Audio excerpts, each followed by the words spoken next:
Selamat siang anak-anak Ibu, semoga semuanya dalam keadaan sehat. Ya, Bu. Siang, Bu. Iya. Sehat semua kan? Sehat, Bu. Ya, mantap kalau gitu. Berarti kita sudah siap untuk melaksanakan pembelajaran hari ini. Nah, sebelum kita mulai pembelajaran kita, maka kita akan berdoa terlebih dahulu yang dibawakan oleh Dani. Silakan Dani. Baik, Ibu. Teman-teman, mari sebelum kita memulai pembelajaran kita pada hari ini, alangkah baiknya kita mulai dengan doa. Berdoa dengan agama dan keyakinan masing-masing, dimulai. Berdoa, selesai. Kita akan belajar tentang kerjasama ekonomi internasional. Nah, materi kita ini masih ada kaitannya dengan materi kita minggu lalu, yaitu perdagangan internasional. Ayo, siapa yang ingat tentang perdagangan internasional? Perdagangan dengan negara lain, Bu. Itu perdagangan antar negara, Bu. Ada bilateral, ada multilateral. Iya, mantap ya. Kakak sudah hadir semua ini? Oh, udah masuk ya. Indikatornya itu adalah pengertiannya, apa manfaatnya, lalu bentuk-bentuk. Maka nanti ada tagihan kepada anak-anak kami bentuk hasil analisis bentuk dari manfaat kerjasama ekonomi internasional. Lalu tujuannya tadi Ibu sudah jelaskan, ada kamu harus mampu menjelaskan pengertian kerjasama ekonomi internasional secara lisan, lalu menguraikan apa saja sih manfaat dari kerjasama ekonomi internasional itu, lalu bagaimana sih bentuk-bentuk kerjasama ekonomi internasional. Nah, coba perhatikan gambar anakku. Sudah nampakkah? Sudah, Ibu. Sudah, Bu. Oke. Nah, dari gambar ini apa yang bisa kalian simpulkan coba? Silakan, Yus. Dari gambar ini saya bisa memahami adanya kerjasama antar negara, Bu, bendera-bendera itu dan adanya jabatan tangan, artinya kerjasama antar berbagai macam negara, Bu. Iya, mantap. Nah, jadi kerjasama ekonomi internasional itu adalah kerjasama yang dilakukan satu negara dengan negara yang lain atau dengan beberapa negara lain sekaligus, ya. Contoh dari kerjasama anakku? Yus. Misalnya kita di kelas ini kan ada piket, Bu. Nah, kami kalau piket itu biasanya saling membantu. Kalau tidak kerjasama maka akan kerepotan untuk kita kerjakan sendiri, Bu. Kalau kerja kelompok, Bu, misalnya saya yang bagian nulis, nanti teman yang bagian dari buku, gitu. Iya ya, jadi harus ada kolaborasi ya antara satu orang dengan orang lain supaya mencapai tujuan. Selanjutnya, apa sih manfaat dari kerjasama ekonomi internasional itu? Nah, mencukupi kebutuhan dalam negeri, kan kita tahu bahwa semua kebutuhan kita itu tidak bisa kita penuhi sendiri. Nah, karena ada beberapa bahan baku yang kita tidak punya tetapi negara lain itu punya. Maka karena ada saling ketergantungan ini, maka diadakanlah yang namanya kerjasama ekonomi internasional. Lalu yang kedua, meningkatkan produktivitas dalam negeri. Nah, karena ada hubungan kerjasama ini, maka mau tidak mau jumlah barang yang kita produksi itu harus melebihi dari kebutuhan warga kita sendiri, sehingga itu nanti bisa diekspor ke luar negeri. Maka kita akan dapat keuntungan, ya. Lalu yang ketiga, dengan adanya kerjasama ekonomi internasional, maka ini akan memperluas lapangan pekerjaan. Ya, nah kita tahu bahwa negara kita ini masih ada pengangguran, maka kita dengan adanya kerjasama dengan negara lain, maka nanti tenaga kerja yang berlebih di Indonesia ini akan dikirim ke luar negeri. Itulah yang dinamakan dengan apa, Nak? Yus? TKI, Bu. Iya, TKI. Ya, Bu. Nah, lalu terjadi alih teknologi. Nah, sekarang kita sudah menggunakan teknologi kan selama pandemi ini. Lagi yang kelima, meningkatkan pendapatan negara melalui ekspor. Seperti yang Ibu bilang tadi, karena adanya peningkatan produktivitas, maka ada kelebihan barang yang akan kita kirim ke luar negeri. Jadi negara kita punya pendapatan. Itulah yang disebut dengan devisa. Oke, ada yang mau ditanya, Nak? Oke, silakan Rita. Ada. Apakah setiap negara tuh boleh pilih-pilih kalau mau melakukan perdagangan atau kerjasama internasional? Oke, sebelum Ibu jawab, Ibu akan lemparkan ke forum. Oke, Linda, silakan aku. Bisa mungkin Rita, itu tergantung dengan kebutuhan antar suatu negara itu terhadap negara lain. Menurut saya Bu, bisa banget. Kenapa? Karena memang suatu negara itu dia bisa melihat negara mana yang memang bisa diajak kerjasama dan mana negara yang tidak kerjasama. Artinya boleh jadi suatu negara yang ini bersahabat dengan negara yang lain dan bisa jadi tidak bersahabat karena berbeda kebijakan luar negerinya. Marjuki, silakan. Ya Bu, ini berkaitan dengan kerjasama internasional, apakah bisa pilih-pilih? Ya, ini begini, kita melakukan kerjasama internasional ini kan sesuai dengan kebutuhan negara. Nah, misalnya kita kan di dalam negeri ini masalah bahan pokok pangan ini seperti beras, kemudian gula, itu kekurangan di kita. Berarti di sini kita harus lakukan kerjasama di bidang ekonomi tentang hal tersebut. Apakah dengan Thailand, apakah dengan Singapura, supaya apa? Supaya kita misalnya memperoleh bahan-bahan yang kita dapat gunakan nantinya untuk memenuhi kebutuhan dalam negeri. Itu makanya nggak mungkin kita butuh bahan pangan sementara yang kita ekspor dari Jepang adalah mobil. Untuk apa mobil sementara yang kita butuhkan adalah beras. Gitu Bu. Sekian Bu, terima kasih. Oke, mantap Marjuki ya. Memang benar Rita, pendapat teman-teman kamu tadi benar. Nah, kita bisa pilih-pilih teman. Nah, sedangkan kita dalam ruang lingkup kecil aja, kita pasti pilih-pilih teman kan. Siapa saja yang bisa bersahabat dengan kita. Memang pada dasarnya kita tidak boleh pilih-pilih. Nah, tapi itu tadi kita lihat dulu apa sih kebutuhan kita.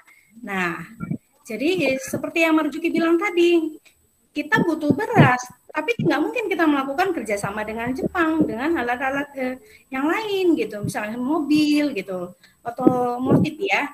Jadi kan kita nggak butuh. Jadi nanti kalau kita lakukan itu ya mubazir sih.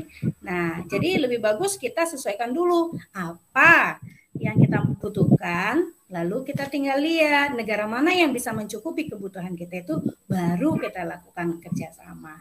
Jelas, Rita? Oke, maka kita masuk ke bentuk-bentuk kerjasama ekonomi internasional. Nah, kalau berdasarkan dengan negara yang terlibat, yang pertama itu adalah kerjasama ekonomi bilateral. Kalau anak ibu mendengar kata bi, yang di pikiran kalian kira-kira apa? Oke, Dani? Ada dua Bu, biasanya lebih dari dua. Dua. Iya. Kalau bilateral berarti itu adalah kerjasama yang dilakukan antara dua negara. Contohnya seperti apa? Kerjasama antara Indonesia dan Korea Selatan di bidang perdagangan dan investasi. Lalu yang kedua, ada kerjasama ekonomi regional. Nah, kalau dia berbicara regional, berarti dia satu kawasan atau wilayah tertentu. Siapa nih yang bisa buat contoh? Linda, oke, ASEAN, benar. Iya, Marjuki tahu? Yang regional, kerjasama regional, ada lagi nak? Ada Bu, APEC Bu. Nah, ini dia tadi. Contohnya adalah ASEAN, APEC, APTA. Lalu yang ketiga, ada kerjasama ekonomi subregional. Nah, kalau ini adalah bentuk kerjasama ekonomi yang dilakukan oleh beberapa negara di dalam subkawasan atau wilayah tertentu. Ya, Bu. Oke, Marjuki, silakan. Kerjasama 3 negara Bu, antara Belgia, Belanda, dan Luxembourg Bu. Iya, atau sering disebut dengan Benelux. Ya. Oh iya, kawasan ASEAN Bu, itu ada Indonesia, berarti ada Malaysia dan Singapura Bu. Nah, ini yang dikatakan oleh Marjuki tadi, ada Belgia, Belanda, Luxembourg, atau sering disebut dengan Benelux, lalu IMT, GT, Growth Triangle, atau Indonesia, Malaysia, Singapura. Nah, yang keempat, ada kerjasama ekonomi antar regional. Berarti ini adalah kerjasama beberapa negara dalam satu kawasan dengan beberapa negara di kawasan yang lain. Siapa yang bisa buat contoh? Contohnya NAFTA, Bu. NAFTA, oke Mary. Nah, ini ada ASEAN dengan Uni Eropa. Nah, sekarang kita masuk ke multilateral. Jadi ruang lingkupnya itu tidak ada lagi batas wilayah, tapi sudah mencakup dunia. Nah, ini yang paling gampang. Siapa yang bisa buat contoh kerjasama ekonomi multilateral? Ini oke, Linda, Bu. IMF, benar. Benar WHO, sekali. Bu. WHO, benar, Dani. Ya, mantap ILO, ya. Bu. ILO, Mary, mantap. Siapa lagi? PBB, Bu. Nih, ada WTO, PBB, Bank Dunia, ILO, WHO, dan UNDP. Lalu yang terakhir, ini berdasarkan tujuan dan lapangan usaha. Nah, ini contohnya adalah kerjasama negara-negara pengekspor minyak. Lalu ada OECD. Kalau sudah pas, maka kita akan mereview kembali tentang materi kita yang kita pelajari hari ini. Oke. Dani, apa itu tadi kerjasama ekonomi internasional, nak? Kerjasama ekonomi internasional adalah kerjasama yang dilakukan oleh dua negara atau lebih yang terkait pada bidang perekonomian, Bu. Oke, mantap. Oke. Marie, bisa menambahkan manfaat dari kerjasama ekonomi internasional? Satu, untuk peralihan teknologi, Bu. Dua, untuk memenuhi kebutuhan dalam negeri, Bu. Iya. Mungkin itu dulu, Bu. Oke. Rita, coba jelaskan bentuk-bentuk kerjasama ekonomi internasional. Kerjasama regional, kerjasama subregional, Bu. Oke. Linda, bisa menambahkan bentuk-bentuk dari kerjasama ekonomi internasional?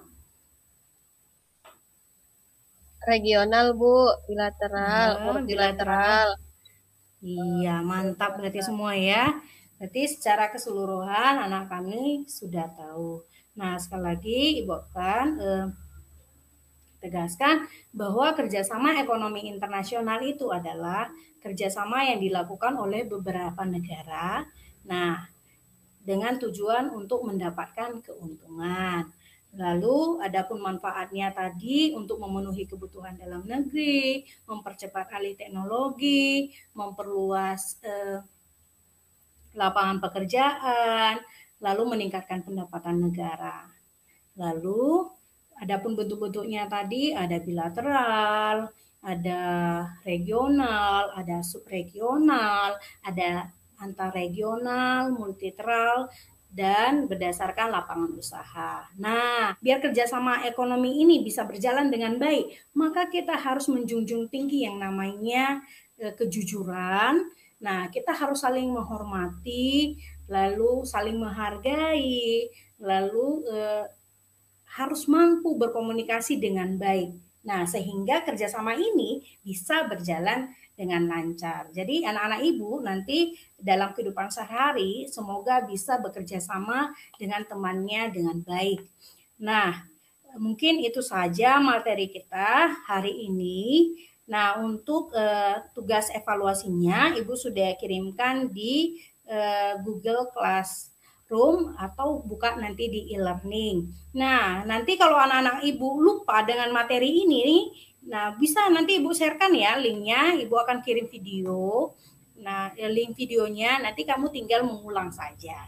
Untuk pertemuan berikutnya, kita akan melanjutkan materi kerjasama ekonomi internasional ini, tetapi materinya adalah lembaga-lembaga ya ekonomi internasional. Yang mungkin itu saja pembelajaran kita hari ini, maka kita akan tutup kegiatan kita dengan doa penutup yang dibawakan oleh Marjuki. Baik, untuk mengakhiri pembelajaran kita, kita berdoa sesuai dengan keyakinan kita masing-masing, kemudian berdoa dimulai, selesai. Sekian, Bu. Oke, terima kasih Marjuki. Oke, anak-anak Ibu, semoga minggu depan kita bisa bertemu lagi semuanya dalam keadaan sehat.